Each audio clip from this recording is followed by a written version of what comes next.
આજના વિડિયો લેક્ચરમાં આપનું સ્વાગત છે। આજે આપણે ધોરણ 10 ગણિતમાં 15મું પ્રકરણ સંભાવનાની શરૂઆત કરીએ। વિદ્યાર્થી મિત્રો, સંભાવનાનો તમે 9મા ધોરણની અંદર પણ અભ્યાસ કરી ચૂક્યા છો। બહુ જ સરળ પ્રકરણ આ સંભાવના છે। જે આપણે 9મા ધોરણમાં શીખ્યા હતા એ જ બાબત અહીંયા આપણે 10મા ધોરણના સંભાવનાના પ્રકરણમાં પણ શીખવાની છે। સૌથી પહેલા વિદ્યાર્થી મિત્રો, આપણે આ સંભાવના શબ્દ આપણે સમજીએ તો સૌથી પહેલા સંભાવના આપણે રોજબરોજના જીવનમાં ઘણી બધી વખત આવા શબ્દોનો ઉપયોગ કરીએ છીએ કે ધારો કે આજે વરસાદ પડવાની શક્યતા છે, એ શબ્દ આવ્યો શક્યતા। તે પરીક્ષામાં પાસ થાય એવી મને શંકા છે, તો આ અહીંયા શબ્દ આવ્યો શંકા।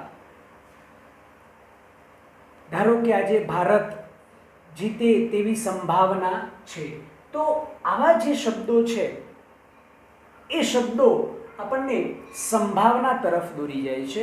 આ સંભાવનાનો આપણે થોડોક અભ્યાસ 9મા ધોરણની અંદર કરી ગયા છીએ। સૌથી મહત્વની વાત કે ધારો કે આપણે કોઈ સિક્કો હોય, તમે 9મા ધોરણમાં શીખ્યા છો કે કોઈક સિક્કો હોય તો સિક્કાની આપણે બે બાજુ લઈએ છીએ, છાપ જેને આપણે H વડે દર્શાવતા અને કાંટો જેને આપણે T વડે દર્શાવતા। કોઈ સિક્કો છે તો સિક્કાની બે બાજુ, છાપ જેને H વડે દર્શાવાય, કાંટો તો એને આપણે T વડે દર્શાવીએ। તો આપણે આ બાબત શીખ્યા હતા 9મામાં કે ધારો કે કોઈક સિક્કો હોય અને એ સિક્કાને ધારો કે આપણે 10 વાર ઉછાળીએ।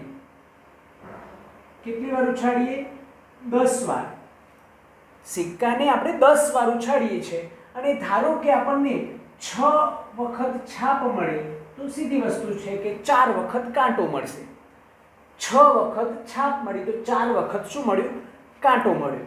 કેટલી વાર ઉછાળ્યો છે સિક્કાને આપણે? 10 વાર। તો કોઈક સિક્કાને આપણે ધારો કે 10 વાર ઉછાળીએ છીએ તો 6 વાર છાપ મળી અને 4 વાર કાંટો મળ્યો, તો સંભાવના કેટલી મળે એ બાબત 9મા ધોરણમાં આપણે જોઈ ચૂક્યા છીએ। આપણે આવું કહી શકીએ કે છાપ મળવાની સંભાવના 6/10 થાય। કેટલી થાય? 6/10। યાદ કરો મિત્રો, શું સૂત્ર આવતું? અનુકૂળ પરિણામ છેદમાં કુલ પરિણામ। કોઈ પ્રયોગ કર્યો, એ પ્રયોગને અનુકૂળ પરિણામ છેદમાં એ પ્રયોગના કુલ પરિણામ। એનો મતલબ કે છાપ મળવાની સંભાવના શોધવી હોય તો છાપ કેટલી વખત, છાપને અનુકૂળ પરિણામ કેટલા છે? તો 6। કુલ પ્રયોગ કેટલી વાર કર્યો છે? 10, તો 6/10। તો એવી જ રીતે આપણે કાંટો મળવાની સંભાવના કેટલી થાય? 4/10। તો વિદ્યાર્થી મિત્રો, આપણે આ બાબત સંભાવના કેવી રીતે મેળવવી 9મા ધોરણની અંદર જોઈ ગયા છીએ। અનુકૂળ પરિણામ છેદમાં કુલ પરિણામ, એક સાદું સૂત્ર છે આપણું, અનુકૂળ પરિણામ છેદમાં કુલ પરિણામ। તો આપણે આ સંભાવનાને આગળ 10મા ધોરણમાં આગળ વધીએ તો 3 અગત્યની બાબતો કેટલાક ગણિતશાસ્ત્રીઓએ સિક્કાને ઉછાળી અને છાપ કેટલી વાર મળે છે અથવા કાંટો કેટલી વાર મળે છે એવા 3 પ્રયોગો આપણને બુકમાં આપેલા છે અને એ 3 પ્રયોગો આપણે બરાબર યાદ કરવાના છે। સૌથી પહેલા ફ્રેન્ચ પ્રકૃતિશાસ્ત્રી કોન્ટ ડ બફ એમને સિક્કાને 40 એટલે કે 4040 વખત ઉછાળ્યો। સિક્કાને કેટલી વખત ઉછાળ્યો? 4040 વખત. તો એમને 2048 વખત છાપ મળી. કેટલી વખત છાપ મળી? 2048 વખત. તો આપણે કહી શકીએ કે કોમ્ટ ધ બફને છાપ મળવાની સંભાવના,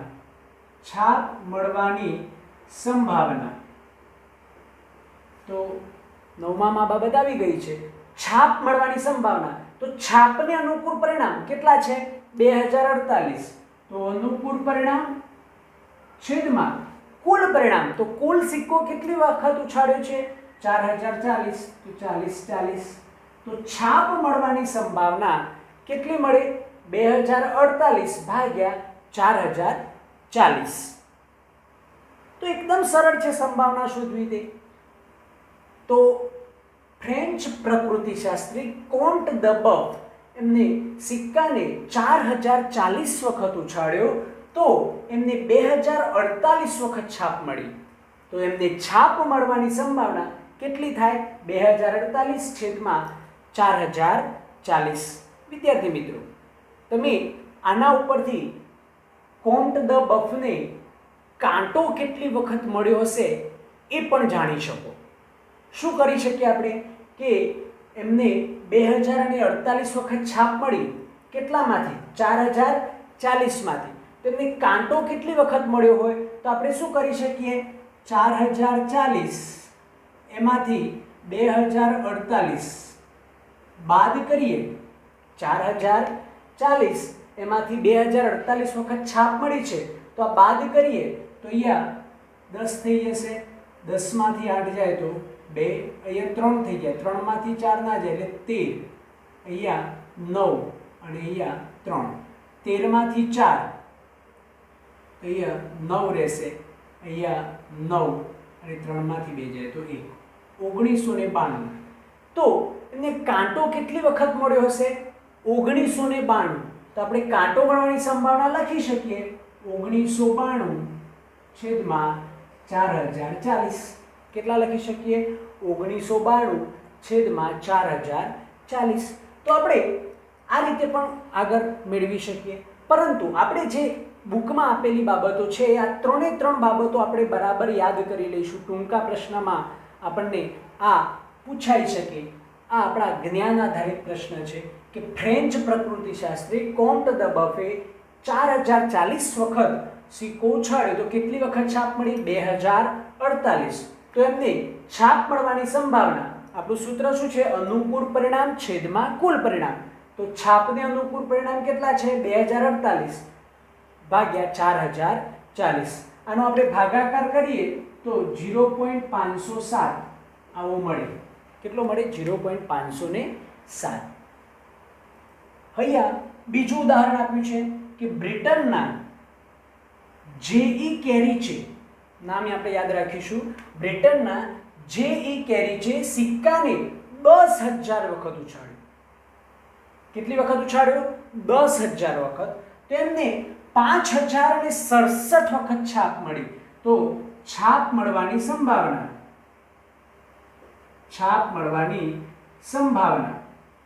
શું થાય સૂત્ર? અનુકૂળ પરિણામ છેદમાં કુલ પરિણામ. કોને અનુકૂળ પરિણામ? છાપની અનુકૂળ પરિણામ. તો છાપ કેટલી વખત મળી? 5,067 છેદમાં કુલ પ્રયોગ કેટલી વખત કર્યો છે? 10,000. તો 10,000. તો આપણે ભાગાકાર કરીએ તો 0.5067 આમ પણ લખી શકીએ. 5,067 ભાગ્યા 10,000 કરીએ તો કેટલું મળશે? 0.5067. 0.5067. તો છાપ મળવાની સંભાવના જે.ઈ. કેરીચને કેટલી મળી? 5,067 ભાગ્યા 10,000 એટલે કે 0.5067. તો આ બીજું ઉદાહરણ આપણે યાદ રાખીશું કે બ્રિટનના જે.ઈ. કેરીચે સિક્કાને 10,000 વખત ઉછાળ્યો તો એમને 5,067 વખત છાપ મળી. એમને પણ કાંટો કેટલી વખત મળ્યો હોય એ શોધવું હોય તો આપણે શોધી શકીએ કે 10,000 માંથી 5,067 બાદ કરીએ તો કાંટો કેટલી વખત મળ્યો હશે એ મળી જાય. તો કાંટો મળવાની સંભાવના પણ મળી જાય. આપણે કરી શકીએ. ત્રીજું ઉદાહરણ, કાર્લ પિયર્સને સિક્કાને 24,000 વખત ઉછાળ્યો. આ બંને કરતાં પણ વધારે. કેટલી વખત ઉછાળ્યો? 24,000 વખત. તો છાપ 12,000 અને 12 વખત છાપ મળી. તો છાપ મળવાની સંભાવના, છાપ મળવાની સંભાવના, ચલો, તો કાર્લ પિયર્સનને છાપ મળવાની સંભાવના, તો અનુકૂળ પરિણામ, છાપનું અનુકૂળ પરિણામ કેટલા છે? 12,012 છેદમાં 24,000. એમને સિક્કો કેટલી વખત ઉછાળ્યો? પ્રયોગ કેટલી વખત કર્યો? 24,000 વખત. તો એમને છાપ મળવાની સંભાવના 12,012 છેદમાં 24,000. આનું આપણે સાદું રૂપ આપીશું તો 0.5005 મળે. તો વિદ્યાર્થી મિત્રો, આપણે આ 3 ઉદાહરણ બરાબર યાદ રાખીશું કે સૌથી પહેલા ફ્રેન્ચ પ્રકૃતિશાસ્ત્રી કોન્ટ દ બફ એમને સિક્કાને 4040 વખત ઉછાળ્યો, તો એમને છાપ 2048 વખત મળી. કેટલી વખત મળી? 2048 વખત. તો છાપ મળવાની સંભાવના 2048 છેદમાં 4040. આ સૂત્રનો અભ્યાસ આપણે 9મા ધોરણમાં કરી ચૂક્યા છીએ. જે કેરી છે સિક્કાને 10,000 વખત ઉછાળ્યો, તો એમને 5067 વખત છાપ મળી. તો એમની સંભાવના થાય 5067 છેદમાં 10,000, એટલે કેટલી થશે? 0.5067. કાર્લ પિયર્સને સિક્કાને 24,000 વખત ઉછાળ્યો, તો 12,012 વખત છાપ મળી. તો છાપ મળવાની સંભાવના 12,012 છેદમાં 24,000, એટલે કે 0.5005 મળી. આ પરિણામો આપણને શું સૂચવે છે એ બાબત આપણે જોઈએ કે જેમ જેમ આપણે સિક્કાને વધુ વખત ઉછાળતા જઈએ, સિક્કાના આપણને ખ્યાલ છે કે સિક્કા માટે 2 પરિણામ છે, છાપ અને કાંટો. છાપ જેને આપણે એજ કહીએ છીએ, કાંટો જેને આપણે ટેલ, આ હેડ અને આ ટેલ.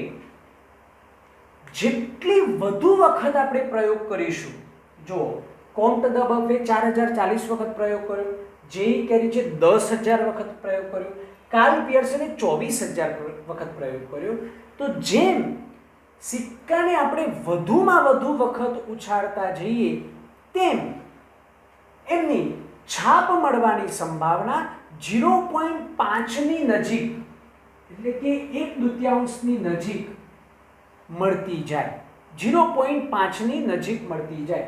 છાપ મળવાની સંભાવના 0.5ની નજીક મળે, કાંટો મળવાની સંભાવના પણ 0.5ની નજીક મળતી જાય. અહીંયા આપણે જોઈ શકીએ છીએ કે અહીંયા 0.507, અહીંયા 0.5067, અહીંયા 0.5005.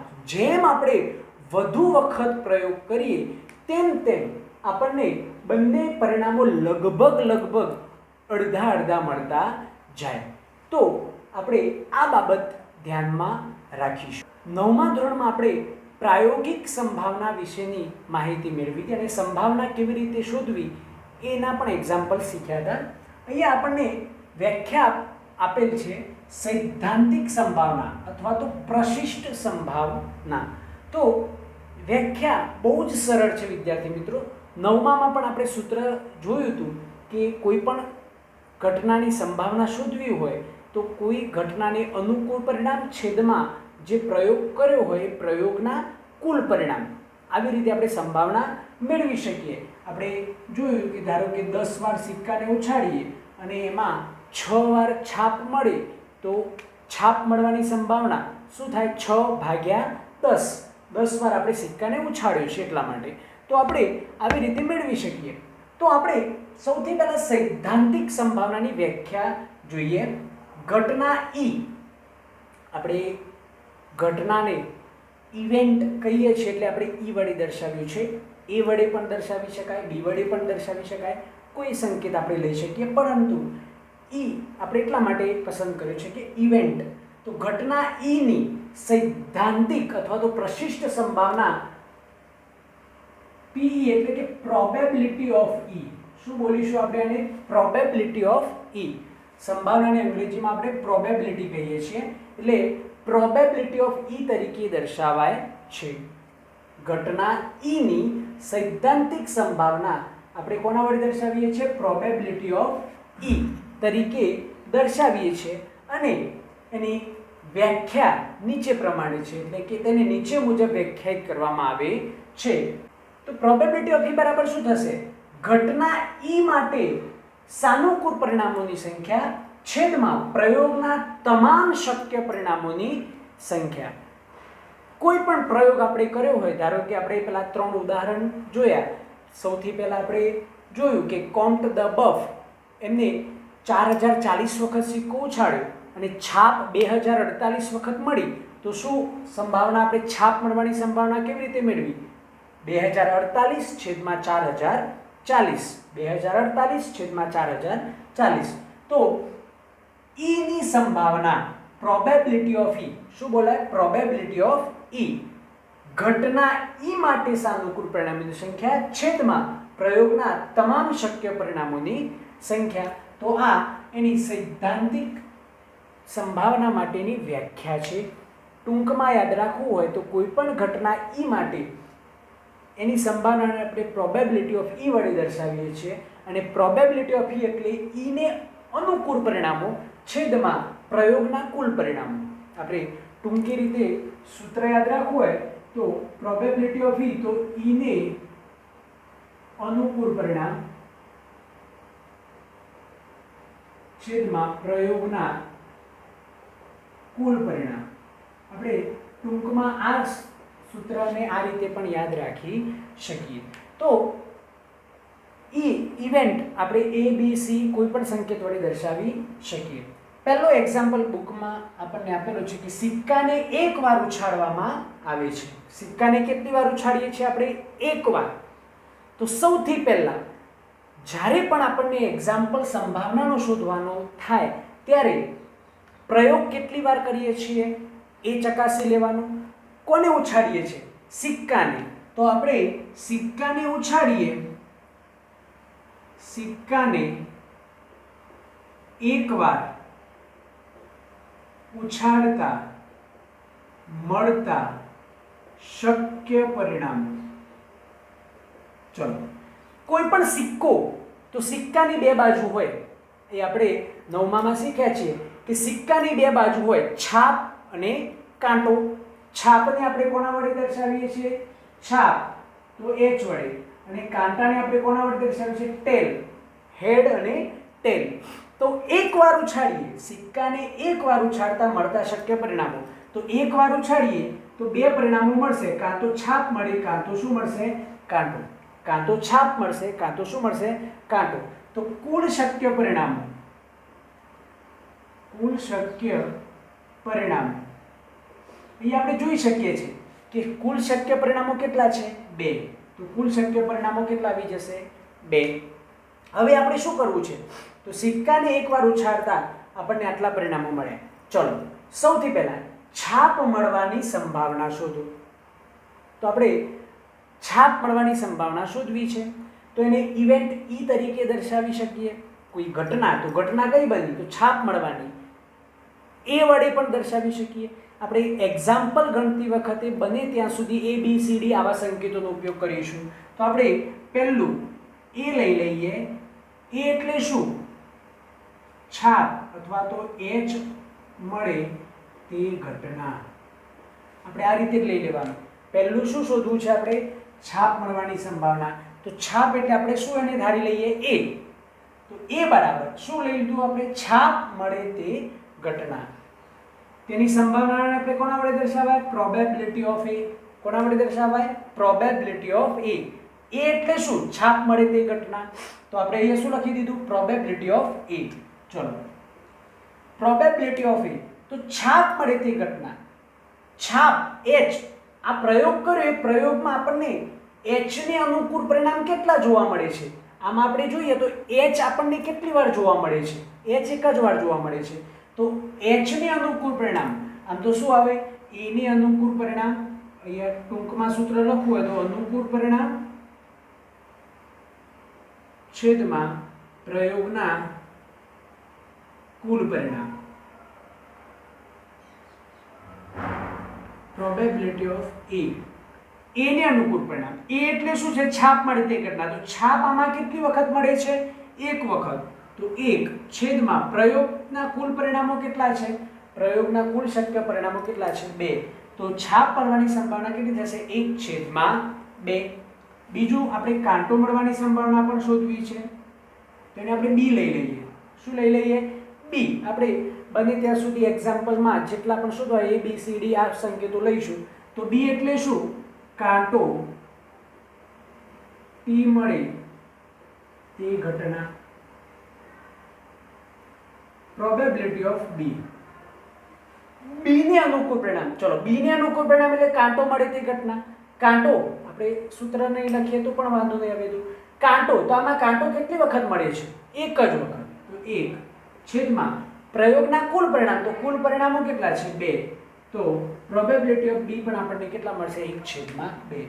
તો બહુ જ સરળતાથી આપણે આ એક્ઝામ્પલ ગણી શકીએ.